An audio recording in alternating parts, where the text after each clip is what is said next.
All right. Thank you everyone for coming to our Super Coach office hours. This session will be about running an esports practice. My name is Melanie and I am part of the PlayVS community team. I am excited to introduce our two panelists today. We have Dr. John Price. He is the esports director from Henderson State University. In 2018, he founded the first university-sponsored esports program in the state of Arkansas. We also have Chase Chatfield. Chase is an esports coach at Van Cleve High School. He started their first season with 11 competition team athletes, and then just after 3 weeks of competition, they had a club of over 30 members, 11 of which were esports was their first school activity. We're going to be starting with John, and then we will move on to Chase. I will give a heads up that Chase is in the hurricane area, so he may get disconnected. We'll just kind of figure out what to do from there, and I'll try to go over his slides without him if we need to. We do have a Q&A feature, so if you have questions, please post them in there. That helps us answer them in a timely manner. And then we will have an open forum at the end where we answer any pre-submitted questions that were answered. We'll follow up with an email with the recording and the slides. I got excited and I went ahead and told about you all. All right, John, take it away. All right. Thank you so much. All right. Hi, everybody. So I'm going to kind of start off by talking about some things to kind of consider going into a practice overall and things to do to kind of track evaluations and actually how your students and such are getting better and actually through that. That's one of the difficult things about esports is unless you're very familiar with the different game types, it can be hard to really figuring out how well your team is performing besides the actual match score at the end of a competitive season or something. And so one of the things we're going to work here is like, what are some of the things that we need to kind of think about in particular for esports, but arguably can be applied to a lot of different areas of sports, as well as some of the different kind of details of things to be aware of that esports particularly has issues with just due to the medium. And some of these, I tried to be very generalistic because everyone's in different situations. Sometimes you're going to have a large group of students where a few of them are being competitive, a few of them are going to be more kind of on the social element. Other times you're going to have a group of students that are all gung-ho and ready to really treat the activity seriously. So I'm trying to speak to a variety of perspectives here. But the first place to really start for anything with practice is understanding your team, because at the end of the day, practices shouldn't be cookie cutter. They really need to kind of have different elements that are going to change based on the season, based even on the week, depending on what's happening. And all of that comes down to knowing the personnel, the students that you have. And this quote, I think, that I couldn't find an actual author to, but I think really kind of speaks to it is, even if you don't know some of these different games, the most important aspect of it comes down to the team culture and chemistry that you're developing with those students. And so you don't need to know the basic, like the most important things of what's going on in League of Legends or how to fly and do aerials in Rocket League. As long as you're providing the structure and focusing on how those students are interacting with one another, things that you're already trained in, you can provide that environment which they can be successful in. And that's why it's really important just to start with is that dynamic and culture. We have about 8 different teams at Henderson, and they have entirely different ways of approaching things. I have teams that are very quiet, very serious. I have teams that it sometimes borders on, I don't know if they're being sarcastic or how trolly they are. And of course, I'm sure you have students that you instantly think of when I say that, right? And sometimes you're going to have very different ways in which practice schedules that are going to affect that. But some simple things to be thinking about, and I'll talk more about this on my last slide where it's like, how do we actually evaluate a practice? What are their general skill levels? Do they have previous composition experience? And for a lot of the students, they might not. And they might have a really high skill level or ceiling in ELO, which if you're not familiar with that, a lot of the different games will have a ranking system. And that's what I'm just referring to. Some games don't, and that makes things a little different, but they usually have some basic way of gauging how proficient they are in the game. And so that can be a really big issue, because if they've gotten a really high ELO, but have never really actually stayed or played with a team itself, you obviously are going to be picking on some different activities than you might otherwise, even if they have those mechanics. And that goes to the same elements of mechanical skill. I've had plenty of players that are amazingly good at FPSs and can, hit scan with the best of them, but they might not understand basic concepts of the map. They might not even understand basic elements of how to play competitively. And so one of the first things to do is kind of trying to understand that. And of course, lastly, speaking to that overall, it really depends on who you're working with student-wise. How do they view the game in their life? Is that something they use as it's their fun thing to do? Is that something they're serious about? And again, all of that adds up inevitably to the chemistry the teams have and how successful those practices are going to be. And so that's kind of the first thing. And there's a lot of different ways of gauging that. In person, that's one of the easiest ways if you can get them in a lab, if you have one. For us right now, and obviously I'm sure many of you, it's all remote. So I'm luckily relying on my past experience of already with the students so I can gauge it, but I'll talk about more of that in a minute. I think we can go to the next slide. So let me start with some just general guidelines. I looked over some of your questions and I think I have some answers for a few of the ones you've already submitted, but I think we'll get into a lot more details when we get to the question and answer session. And I think Chase is going to have a lot of answers for you, at least in like the structuring and some of the different drills and things that you might do, but a few just general suggestions.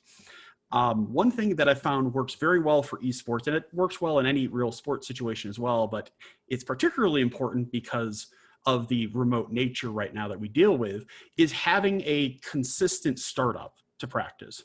Whether that is like, okay, we're all going to do a custom game in Rocket League where they have to do a certain training, or in League of Legends, they have to do maybe freezing a lane practice or something, or it might be just some other aspect. I have students that they use OSU as a way of practicing to get starting up and getting warmed up for a session. It's really important to establish an expectation of what's going to happen in any practice, so that gives some sense of routine. And importantly, that 5 or 10 minutes of startup makes it so that they're realizing, okay, it's practice time, we need to be serious, and the like. That was one of the hardest things I had to do with a team that's particularly trolly is the only way to explain them. Lots of memes. It took a while. They're still very rambunctious, but one of those things you sometimes learn to do. And one of the things we had to learn to do was communicate with comms. And so making them have to use push to talk for the first 15 minutes so they're not just screaming into their mic sometimes. It's not fun, but it's one of those things that happens when you're remote. Another thing, this is I find a trap actually a lot of people fall into when they first start, is one of the great things about esports is that you can scrimmage against other teams all the time. You don't have that problem of having to get on a bus and go to another school or something. But one of the things that students will say this too, is that we should do a lot more scrimmages, or we should just do practices that are scrimmages. One of the problems with that though is if you don't have time to analyze what's going wrong, scrimmages can actually just re-entrench bad habits. And so I often suggest either if you're going to do scrimmages, do them entirely separate from practice. But if you're going to have to do scrimmages during the designated practice time you have, make sure that you don't just adjourn after a scrimmage is done, because that is the time where you need to analyze what went wrong and explain like, okay, how do we get better from what happened in the scrimmage? Otherwise, you're going to lose that. Students oftentimes are going to feel, especially if it's a bad scrimmage. But even if it's a good scrimmage, sometimes the reason it's a good scrimmage was just because the people they were playing weren't necessarily good. And so it's very important to do that. A really important thing I find though is making sure you identify 1 or 2 goals to work on during any practice, and that the students understand that, right? Whether that be working on something like call out. So Overwatch is a game we have a big match coming up this weekend. So there's a lot of practices. And one of the things a team has to work on is calling out what's happening and importantly, communicating what's going on. And so we'd identify, and we had one example of this happen of where we had the entire team have to be silent besides the person that was doing call outs, right? As an attempt to try to make it so that they understood just how important it is to communicate the right information. And using those types of guidelines for a practice can really help you, at least for everyone, to understand what's being worked on and helps you identify issues that are going. One thing I find oftentimes is that even if it's just doing a drill that has the entire team together, or if it's subdivided into groups, we can really kind of get lost in the woods, so to speak, in what's happening. And so we want to make sure the students see exactly what it is we're working on and that you are getting that feedback, because sometimes it can be very difficult. Another thing, especially for those of you that might not play these games or have only just started, is before practices or even before the week, I usually meet with different captains of the teams and talk about what's going on or what we need to work on. And sometimes they can provide great feedback for it. Now, I know this is not always possible, especially sometimes students just not really are even sure why it is they're as good as they are at something. But it's really important to kind of use some of that knowledge to kind of identify things that are that have been going wrong, or things that could potentially be worked out. So if you have that issue of where you're relatively new, especially to a specific game, it's a good idea sometimes to rely on, to use some of that information you have coming from there. Another thing to do is at the end of each practice, one of the interesting things about esports is that a lot of individual skill and practice happens outside of your team practices. And so you need to make sure you use those team practices essentially to set up what it is you need different players or groups of players to work on. Use that in order to kind of like, okay, we just saw today why we need to have this skill. So here's your homework assignment. You're going to do, maybe if you have a test map or something, certain games have different custom map features that you can work on that will practice certain skills. All right, all of you are expected to do this test map maybe 5 or 10 times and bring me back your results or something. Having a very clear and measurable way of working on whatever skill it is you're trying to develop in them, so when they're on their own, that will really help them, because a lot of times these students are gung-ho about getting better, but they're not entirely sure how. And so you can use the team practices to set up those individual times that they're going to have for themselves to be able to move forward and to get better at those skills. Let's see. And the last thing is a particularly important one. Using VODs or just videos from prior games and such is a very popular way of going over and trying to identify issues with teams. If you're doing that, here are some things that are some pitfalls. Make sure you've already chosen the highlights you're going to use beforehand. I have had too many times where trying to do a VOD that's just blind, aka you haven't watched through it yourself, or maybe even if you were the observer of the game, you can sometimes call out students by accident, and that can cause more harm than good in the sense of developing.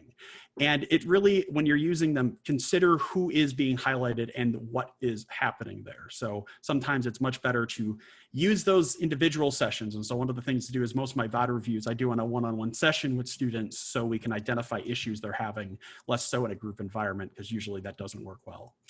I'm running close to my time, but I have one last slide for you, and I think that will help kind of like, where do we actually evaluate going forward of how do people get better, or how our students are kind of progressing in some of the skills in these different games and practices. You're fine, you can keep going. Oh, we got it? Okay, good. So this last one kind of gives you an idea of where I usually start, because practice planning and seeing whether or not practices are being effective, it starts at the beginning of the semester. It starts the first time the player really joins the team itself. What I do is I create a profile of the player when they first start playing the team, part of the team seriously. That's finding their statistics, whatever that be, ELO or whatever the game it is you're playing. I use example of wards, so warding in League of Legends. That can be a very good way of just seeing some basic concepts of like map knowledge or what have you. Other things to track there. How often have they individually practiced? Most of the games now will have profiles that'll show you how many hours, how often they've done it, what roles. That's all information you might want to keep on hand in a file. I use an Excel spreadsheet for most of mine. I've seen other people use different things like just a Google document. Put down things like personal goals you heard them talk about, or weaknesses you've noticed so far, or how they interact with other people. Who are their friends? Who do they avoid? The reason you're doing this is it's to give you a place to refer back to as your semester goes on. And I usually, sometimes it'll be a weekly basis. More often it's a monthly or a semesterly, depending on how active the team is. We'll come back to that and essentially make another one to kind of highlight where they've come from, because that's one of the biggest problems I find in esports is it's not easy sometimes to really see how far someone has come from. And having kind of a profile of where they started and then taking snapshots along the way helps you understand it, but it also means that you can then show the student later on or talk to the student and demonstrate that you've noticed these things. Like, that's one of the most important aspects, and I've had this problem a lot, especially if you have a large group of students. some of them might be developing and improving, but you can't see because you have a starting roster to look after, and then there's 3 or 4 other teams or group, essentially enough students to form 3 or 4 other teams that you're having to kind of oversee. And so when you have this type of profile, even for a student that might not be making the starting roster for another year or so, you can still encourage them and reward, or at least acknowledge what they're doing. And sometimes that's all they need in order to keep pushing themselves to go forward. And another thing I'd say lastly is that when you're done with any practice or even just a meeting, make sure you just take some very brief notes.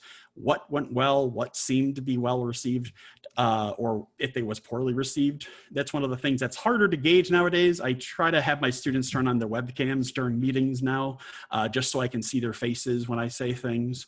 It's not the easiest to judge, but try to identify those different aspects and the like, because that's going to help you a lot as you're going forward, and use that to set up those individual goals and to gauge it. It's one of those things. It's not easy. Each game is going to have their different elements, but when you start from this type of point, when you're documenting these types of things, it's going to make it a lot easier for you to kind of explain and be able to identify what has to be worked on as you're going forward. Practices aren't a science. There's a lot of give and take, and sometimes running a disorganized practice is even more effective than a really organized and rigid one, because it'll make the players feel more connected chemistry-wise. But it depends on who you're working with and the like. So I know I couldn't answer all the questions, Chad, but we'll get to the rest of those in the questions and answer session. And I know Chase is going to be answering a few of those in his presentation coming up right about now. Thank you so much, John.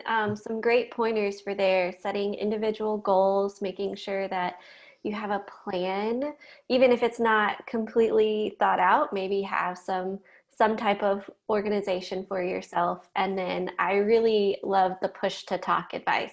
We've had a lot of questions about how do I keep my players from just over exuberant on the, now that it's full virtual. So that's a great way.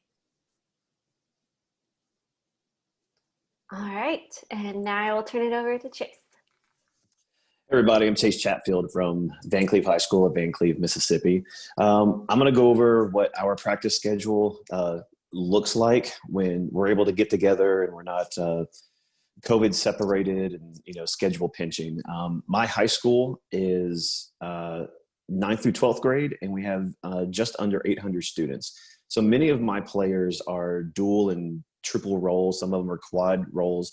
So getting my players together sometimes is difficult. So when we do, I try to follow what you see on the screen there, which is a breach mentality.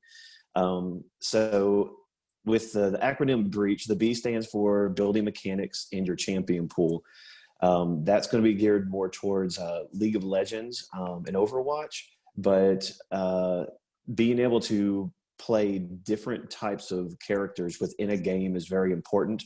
Because there are some strategies out there to where you find a player that only knows 1 or 2 characters and you ban them out. So in essence, you have removed one player out of the game completely, not only physically out of the game, not necessarily physically out of the game, but you've removed their confidence, because now they're having to play someone that they've never touched before, and they're having to be talked through the game or joystick through the game by another player. And so increasing that champion pool and the ability to play other players is really important. Building mechanics, at least for League of Legends, a really good one for that is the Mobalytics Proving Ground. My players do that, and my team, my starting league team is from a gold, I believe a gold 2 all the way down to a bronze 4. So that is a huge range of ability when it comes to knowledge of the game, where they play, the champions that they have. But I can find that some of my lower ELO players, my lower level players, are better at certain things than my high level. And it just motivates the high level to play more. Plus, if my lower level beats a high level, then they see I can do this. And it helps build their confidence to work with the team. Researching your opponent, and it's real easy to research your opponent. There's so many tools out there, not only in game but out of game, and that's a quick Google search away. In league, you type in a champion name, you know who you're playing, and you look them up. They have clash tournaments where it's a wham bam 3-minute look it up type of thing. but it's really more than that. Because it's really easy for, players to play a whole bunch of different champions to mask who they play and to hide those who they really want to play. So really digging into who your opponent is, trying to find past results in tournaments, even at the high school level, that is very possible. And so you can figure out they play a lot of off-roll champions, but in reality, this is their main champion. So if I can remove that, even though they may be much higher in level than I am, that can kind of bump them down a little bit. So understanding who you're playing into and what champions and their skill sets and the players' skill sets will definitely help your players in confidence while they're in a match. On practice days, we do an explain your role. So once we have an idea of what champions we're going to select for League of Legends, we will then, team member by team member, they will explain what they're going to do in each phase of the game, like what runes they're going to take, what their starting purchase items are going to be, where they're going to go. Are we going to invade? Are we going to 5-point? What are you doing in every step of the game, so that your teammates know that you know what you're doing and they have an expectation of it. Once they explain it, then what they plan on doing, then I have simple questions that, like, for example, the jungler. At one point in time, can your champion solo a major objective, be it a rift or a dragon? And a lot of times they'll say, well, I don't know. It's like, well, let's find that out. And so they get in game and they figure out, oh, well, all I need is level 4 at half life and 1 smite, and I can take it. But and they know they can get that in 3.5, 4 minutes, where they normally take an objective in 10 minutes. So that expedites the game considerably. And then the other players will then state what they expect from that player in the different phases. Because we are such a solo queue community where we play on our own at home. We don't talk to anybody. We just, in-game chat maybe, or may just be 100% silent, like Dr. Price was saying, and, forcing us to talk is, like pulling teeth. But if they understand what their teammates are expecting from them during a match, it makes it a lot easier. It also leads into the accountability. If I know your expectation of me, I'm going to work harder at making sure that I don't let you down. A big thing that I push on my players is to not make yourself look good, but make everyone else around you look good. When that happens, you're going to look good, because you guys will start working as a team. I'm not sure about the college level, but the high school level, getting out of that, I'm the man, figuratively speaking, of course, but I'm the best player in the game. I need to, carry the entire game, and forgetting that there are 4 other people that are there that can help you do that, or they can keep you from doing that. So getting them all on the same team board is really important. Finally, the carry out option of breach is to go what you've planned for the optimal route to your victory. Try to carry it out as much as possible. But then as the game progresses, you may find that something unplanned happened. You got someplace late, or you decided to go through a certain area without vision, and someone got picked off, and now they're out of a part of the game that they really were needed. So being able to be flexible through that carry out phase, but understanding that, hey, this is where we were, and realizing that, oh, now we're back on track, so we can just pick up here instead of, just throwing it all to the wind, and now we're just all on our own. And finally, after every match, is something that our team does, is that we honor the competition, whether win or lose. If you look at our Twitter page, you will always find a thank you for competition. There is a little bias sometimes. You can see if we've won or if we've lost based on some verbiage, but we certainly don't, attempt to be toxic or ungrateful. But the bottom line is that we use our opponent's team logo or their school crest or something, and we post that on our page.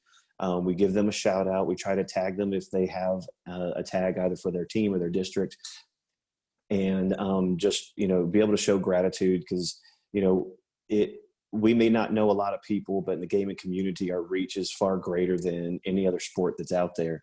And I want my players and I want our team to know that, way they play in the game, and how their digital citizenship is equally as important, and they'll be known. Because unfortunately, at some point in time, they may come across a program like Dr. Price's, and Dr. Price may look up, these players and see how they are, and maybe their attitude prevents them from playing for him, and prevents them from an opportunity they didn't realize that they had. So helping them become a digital citizenship as well. And when we talk about after matches, at the high school level, a lot of times parents just see it as a video game and a bunch of kids screaming at the house when things don't go their way. And so having an open line of communication from a coach to the parents to let them know that, hey, ideally we want these matches to be, 30 minutes, 35 minutes, but we may just get in this epic game that takes 70 minutes because everybody wants to win and it's just back and forth. And there's sometimes nothing we can do about that. And we do need that time to decompress instead of just shutting the computer down, hiding the mice and taking off, or you tired of sitting in the car. And so you pull a player and ultimately the team loses the match and maybe a placement, in the playoffs or something. So being able to communicate with your parents and letting them know, the importance of every single step that happens, but also flexibility of there's overtime and you may have to run into that. And we will do our best to communicate that through, a team Discord or a remind, some sort of way that you keep in touch with the parents. And then accepting your role on the team. I started out as a support main, played on the PlayVS Coaches Rivals. And in my head, it was like, all right, my job is to help. And I kept finding myself with 0 kills, 15 deaths, and, 20, assists. So I would engage, I would die, and then I'd watch them play and have fun. And it was really upsetting. But I had to understand that, well, if I learn to build the right stuff, I may survive a little longer. But my job is to get in there, is to engage, get everyone excited, and then let my team prevail and realize that that's my success. I may be the carry and I want to grab something that's on the map, but I know another player will get an advantage by taking that objective over me. So allowing them to get it as opposed to greeting and just being like, I need everything on here because this is what I want. And creating that team synergy and just giving up what you want and allowing another player on your team to be the focus. Because, we can practice the same things over and over again and fight through it over and over again, but practice is never made perfect. It's only made permanent. So we have to make sure that we are creating some practices and creating mechanics and focusing on things that each individual player needs to focus on in order to make the next step. Our result is always to get a win, but that may not be the result that we end up with. And if our result is just to be better at, placing wards or getting goal blocks, or moving objectives down the lane, or being able to our build mechanics to be stronger in editing and shooting, going through a bunch of different esport games there. But, what is the result you're looking for? Can your result in a win instantaneously, or do you have a lot of little results that you have to get first in order to get up there? And if you can help your students and if you can help the players compartmentalize their personal opinions and their personal beliefs and look towards the team and what they can do to make everyone look better, then in my opinion, they'll feel better about what they do, the outcome that they have, and it ultimately will result in a better team synergy. They'll be more communicative with each other. They'll be more supportive. And finally, high school folks, after every match, somebody is an MVP. Somebody's name is on the PA, that you guys did something, and whether it was a win or a loss, you can spin it however you want to, but somebody did something that stood out in either a win or a loss. Keep school records and announce that. That's the best way to generate, in my opinion, that's the best way to generate some buzz and some interest and some questions. And you're also giving, as Melanie said earlier, an opportunity to a student that has never connected with anything at the school and has never seen themselves in the hallway, either their first year there or their senior year. And now their name is over the intercom for representing their school and doing an amazing thing. And people are talking to them, asking questions. They may feel a little sketchy about it, but inside, they're saying yes and thank you, even though their body language is saying the complete opposite. So giving them the opportunity to be the person on campus, even if it's just for a couple of classes, is invaluable. And you have no idea how that's going to affect them as their future moves on, whether it's in playing video games, whether it's becoming the next doctor, whether it's becoming a teacher, whatever part of the ecosystem of gaming that it is. Just making sure that you're putting that positive vibe out there, you're giving credit where credit is due, and you're asking your players for help as a coach, and you're modeling it through your humbleness, because there's no way that I know as much as my platinum player does, but I can certainly help him through the things he's missing because he's focused on certain things. And if you can do that and you can be humble in your victories and you're grateful in your losses, then you're going to win every match that you play. Excellent, thank you. Okay, so we have quite a few pre-submitted questions that we can get through. We had one that popped up. I know that it got answered by John. It was that request to share the template on an example of a student profile, and John will share it with me, and we'll get one out to you in our email. So thank you for that question. I'm going to just go down the list, and I know we've answered some, but I want to make sure that we have all of them answered. So what are some tips to handle teams that display unsportsmanlike conduct? Go ahead, Chase. You want to go first? It's a doozy. It's not an easy situation regardless. I think for me, you have to start with the relationship with the player, right? And if you're looking for an ultimate result, one of the philosophies that I was taught just through teaching that I've applied to esports is 6 R's. So I start with my relationships with them first. That turns into respect, and then recognizing pros and cons, reward them for what we're trying to get them to do, reinforce when they make those choices, and that ends up with the results that we have. You're not going to change someone instantaneously, but a lot of times with young players, it's understanding that there's a bigger picture than the screen that's in front of them, and that I may be the person on the other side of the screen. There could be somebody just had a rotten day at school or at work and is coming home, and they're just looking for this chill thing, and next thing you know, they've got a 16-year-old or a 22-year-old just hollering all kinds of nonsense in the all chat. And you don't know how that affects people because it's not tangible, but having them at practice and being able to follow along with what's going on and just reinforcing that type of stuff really works. If you have a large team, I know it's a coaching faux pas, but bench your best player.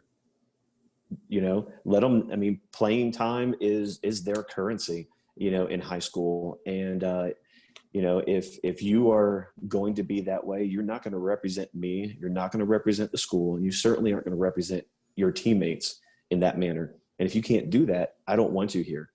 And me personally, I do care if we win or lose, but I'm not going to do it at the expense of someone else's social emotional situation. I'm not walking on eggshells, and I'm not scared about what people are going to say about it. But I'm not going to allow somebody to treat someone else poorly, especially when I'm attached to it. And if I witness it, whether it's my team or another team, the best thing I can do is just let them know where we stand in a simple phrase of, we don't do that here. And just look them in the eye and leave it at that.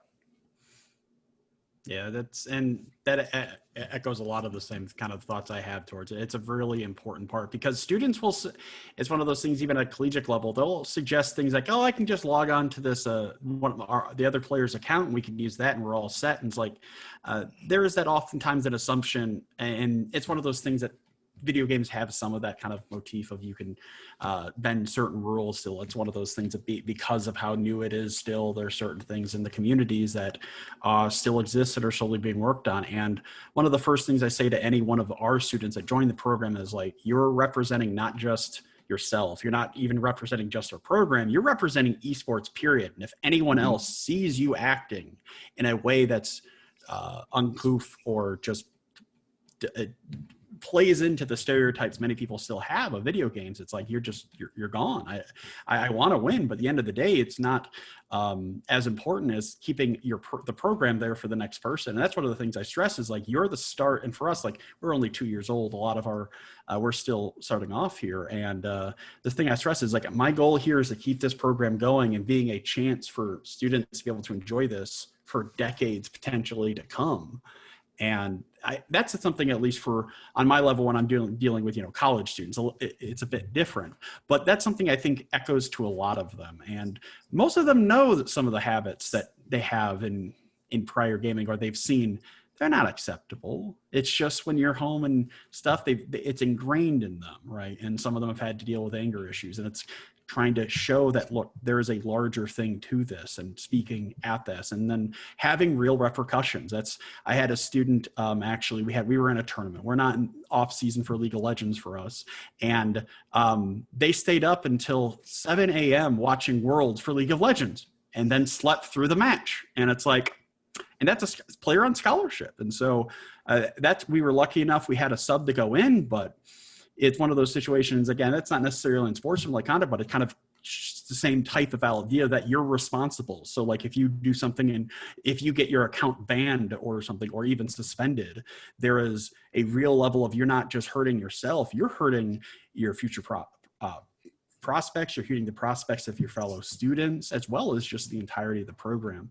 And so that's a really important thing. And if you see other teams doing it, it's really important to talk to your team about it too, though. Like, we've had situations of where another teams have bent the rules in ways that clearly weren't what are intended and would later then be revised. We had a situation where a team disguised their summoner names in a tournament, and then so all of our prep information was wrong, and they only changed it within 5 minutes of the match starting, so we couldn't do anything about it. And it's like, all right, yep, that's unfortunate. And we got the rules changed for the next tournament, so that doesn't happen again. But that's important to record and remind students, like, there's a reason we're doing it the way we are doing it, because in the long term, those tricks, they're not going to be rewarded. And at the end of the day, it's better to maintain those standards, and that in the long run, it will be better overall for everybody. So it's not easy, but it's important. Thanks, guys. That's a great question. Thank you. Yeah, that was a great one. Okay, so this one popped up in my head while you all were talking as well. What if they're just getting started and they haven't had time to look through all the materials or Google all the things they need to Google? What are the very basics they need to know? With me, I was thinking more specific for the games. So most of our high schools play either Rocket League or League of Legends. So let's start with those two. What are some basics they should know for those games? Basic tools, maybe, that they can go look at. For Rocket League, there's a lot of very useful custom maps to start with. We actually have, and I can put it in the chat. This is something one of my captains, I'm lucky enough, I have a couple of grandmasters. So they're really, really much better at the game than I am. So it's like, alrighty, I am going to sit here and take lots of notes every time we chat. And so they actually, one of the ones they were working on here, I don't know if it'll copy paste well. For Rocket League, they do this as one of the things they'll do. They usually will pick like, okay, we're going to do odds, we're going to do evens. If they had a really bad match, sometimes they do the whole list for practice. But they'll use some of these as a way of, and there are lots of maps that we'll also use of where they'll go through, they'll practice things like aerial movement, off the walls shots is actually something we're working on right now. And so that's a very simple tool or basic kind of way of like some things to give. Of course, programs around it. I highly suggest finding the communities that exist for whatever game it is you're in. And a lot of times, even their basic FAQ is going to give you a lot of the key mechanics to learn for it, whether it be boost management in Rocket League, rotations. In League of Legends, that's going to go from map awareness to the concept of freezing a lane, how to actually like manage cooldowns and the like. So it's a lot to start off with, but sometimes the easy thing to do, and if you want to start that relationship building, it might be just asking them the simple question with your students, well, tell me what you think are important about the game. And that's a kind of a funny leading question, because all of a sudden you get all this, okay, let's figure out what the students think about the game. But at the same time, you get the sense of that, building that sense of humbleness that can be really important. It's like one of those things, models with students, like, you're all better than me at these games. I get that. I am here not to provide a structure and the like for you, to help you with things that you might not realize you need help with. And that can be a really good way, because they know you're invested and they see you as being part of the team, not just some like amorphous overlord, so to speak.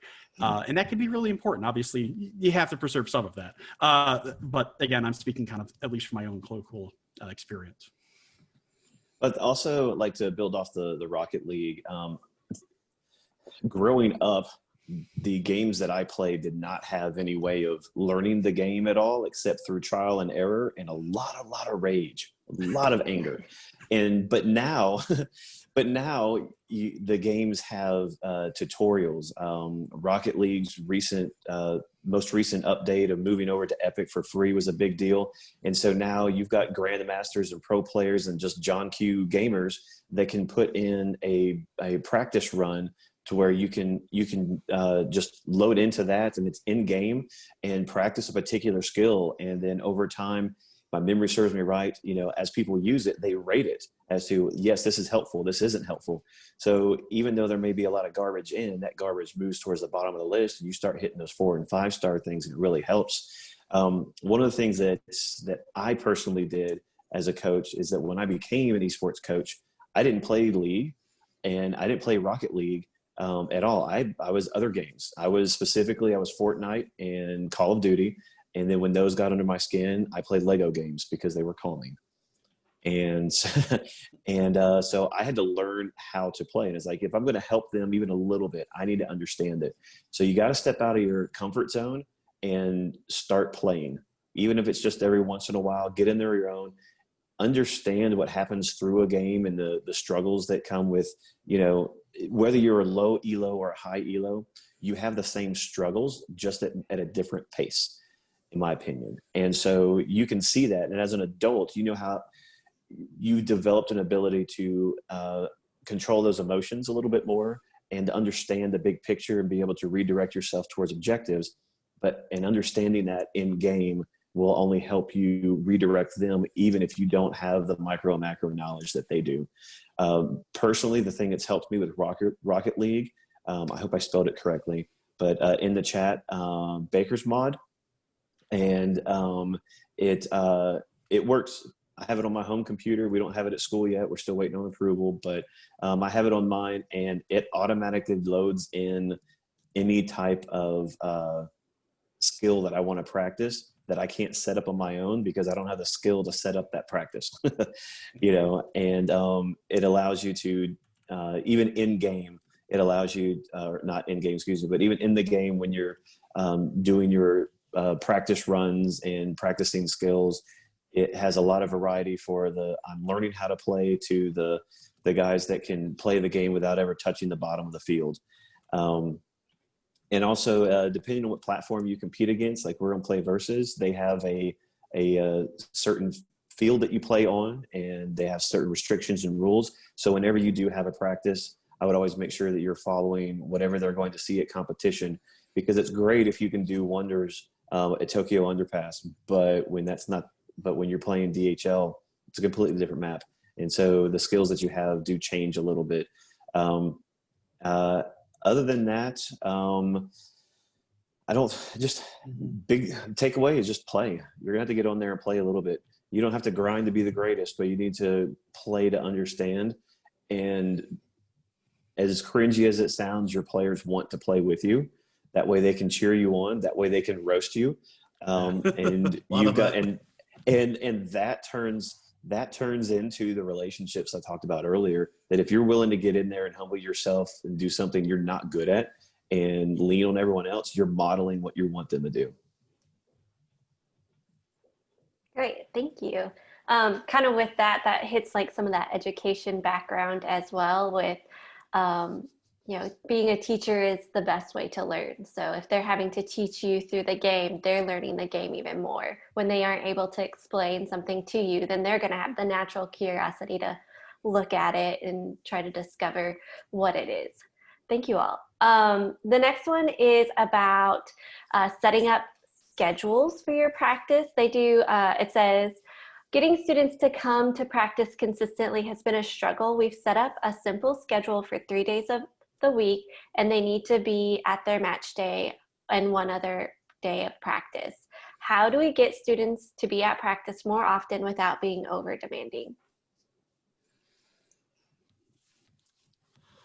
I think a lot of this comes down to the student's feeling of investment. Of course, obviously there's other issues of like what their real like work classwork situation is.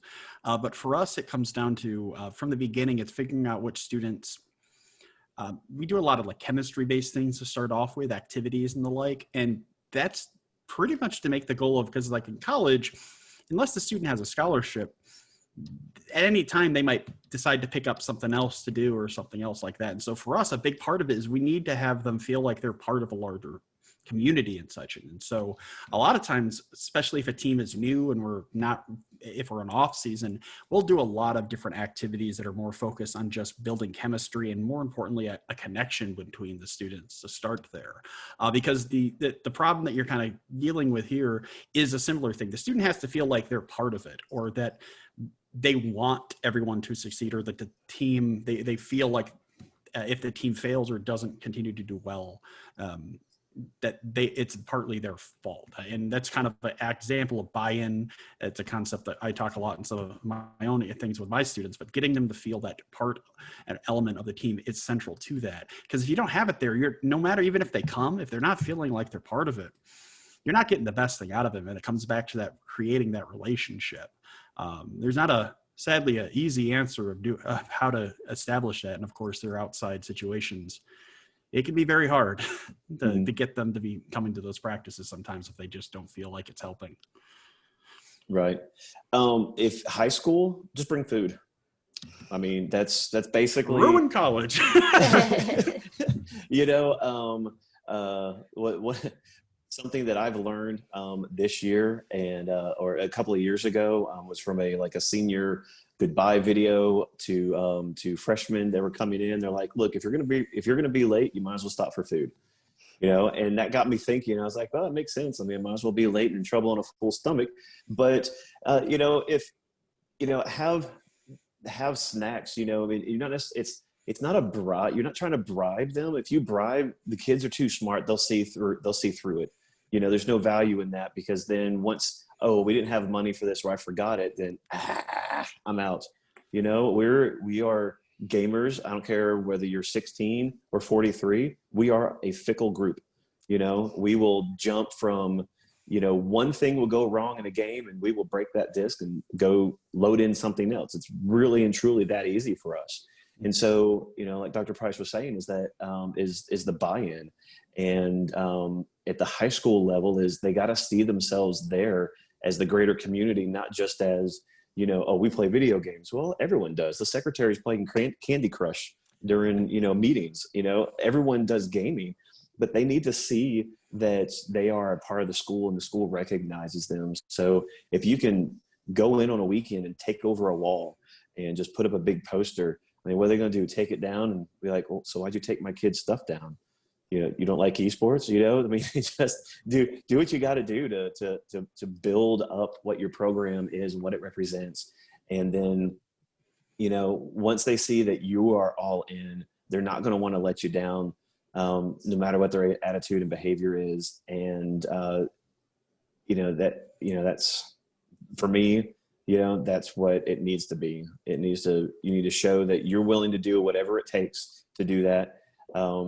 And, just the little things that have happened over the year with the support from outside groups, talk to your stakeholders. I mean, there's businesses out there that are like, hey, we have a big practice every week and we have game day. Is there any way once a week that you could supply 100 chicken nuggets, at a discount, or, sponsor, and we'll put you on one of our shirts type of thing. And, the kids are like, I'll play League for chicken nuggets. Why not? you know? Just little things like that. Having team uniforms and team shirts and getting your district to purchase them and invest money into that, or having a team shop where they can do it themselves. And it's not just, Van Cleve Esports or School Across America Esports, but it's their school, and then on the back is their gamer tag. So they're a walking advertisement for themselves. And so now it's turned into they're branding themselves at their high school, and that's something no one else gets to do, because that's their jersey. It doesn't get turned in at the end of the season. They walk around with it forever. And that just turns into a mutual respect for the program, which in turns they've invested themselves, which means they show up, which just means your program grows and you have greater success, whether it's, outside of wins and losses. Exactly. Sometimes, especially at the start, you're going to be missing matches. There are going to be practices that are going to be missed, but it's almost a tenacity on the part of yourself, is the consistency, the pushing forward, the recognizing when they're doing it. That'll make it so that in future semesters, future quarters, that word spreads. It spreads fast. I ask oftentimes where students, hey, how'd you hear from us? It's like, it's not the flyers I put up. It's not the posts I've done on Facebook or Twitter or anything. I was like, oh yeah, no, my friend told me about it. And it's like, yep, word of mouth. That's hard to replace it. Yeah.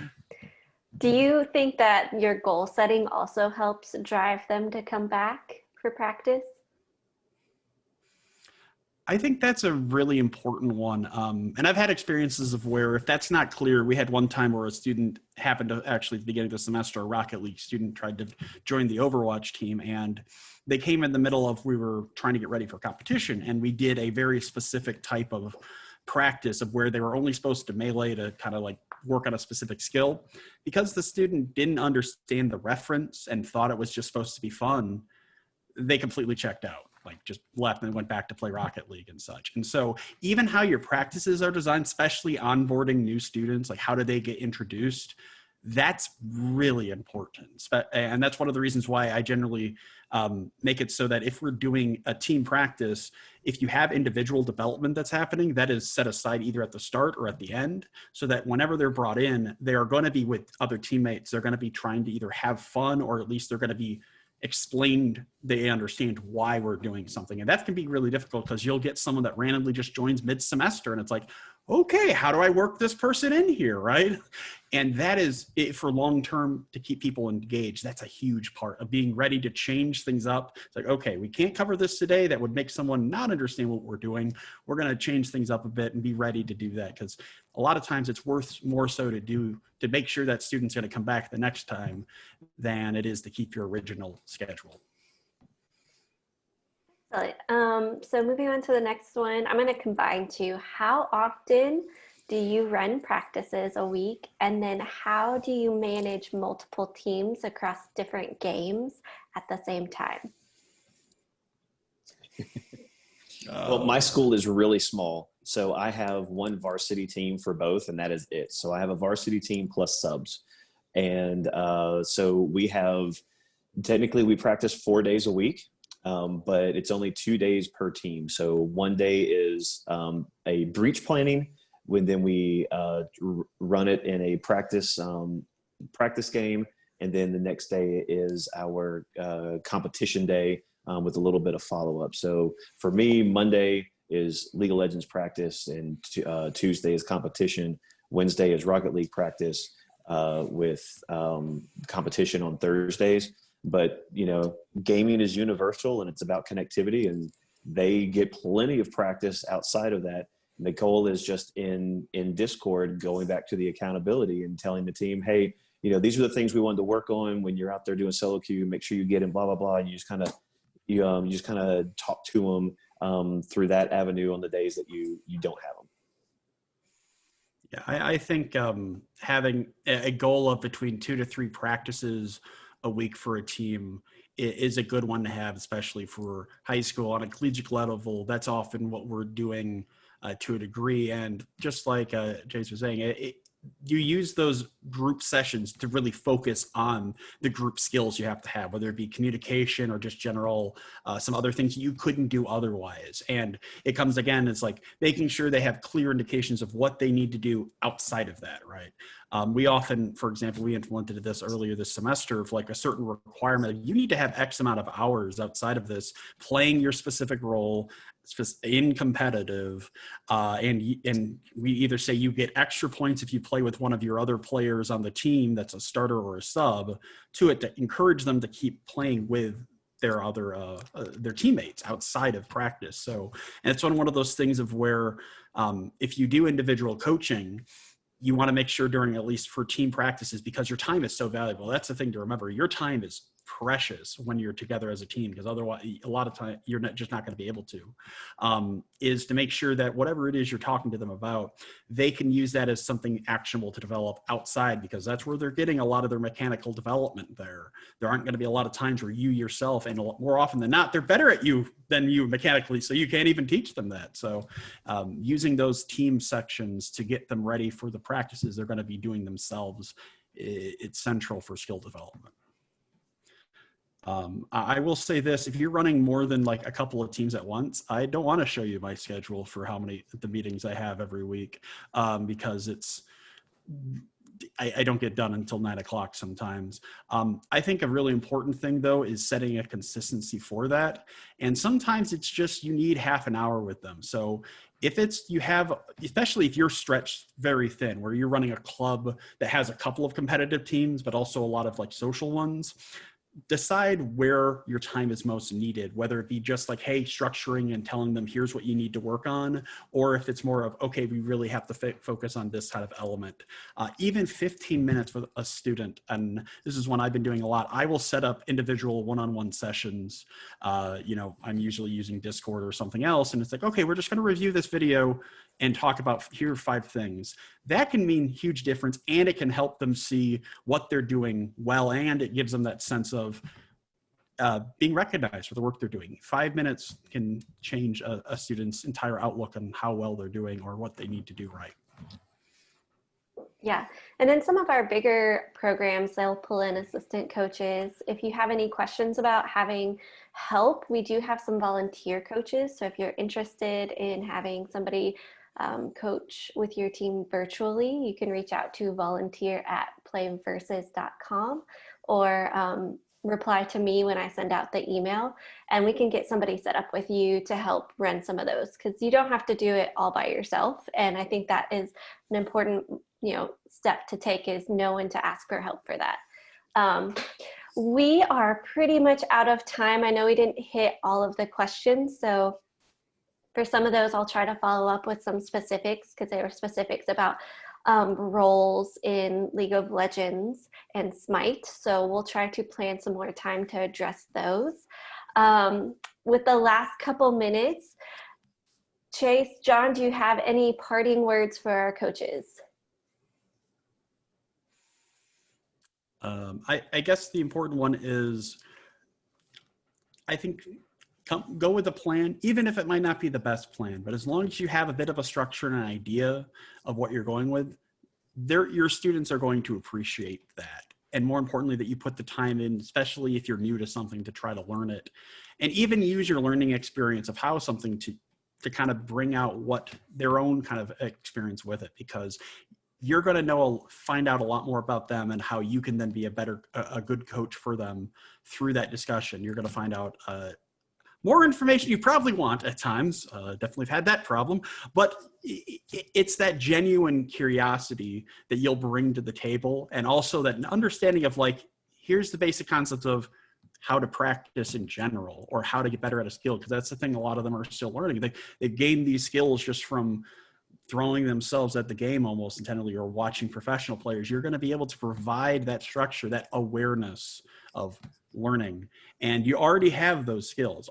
The only difference is that you might not know the topic matter as much, but you already have the structure. You have all that, and essentially you're going to be filling that in as you watch them play and realize that those different things. So you're prepared a lot more than you might imagine. It just takes a bit.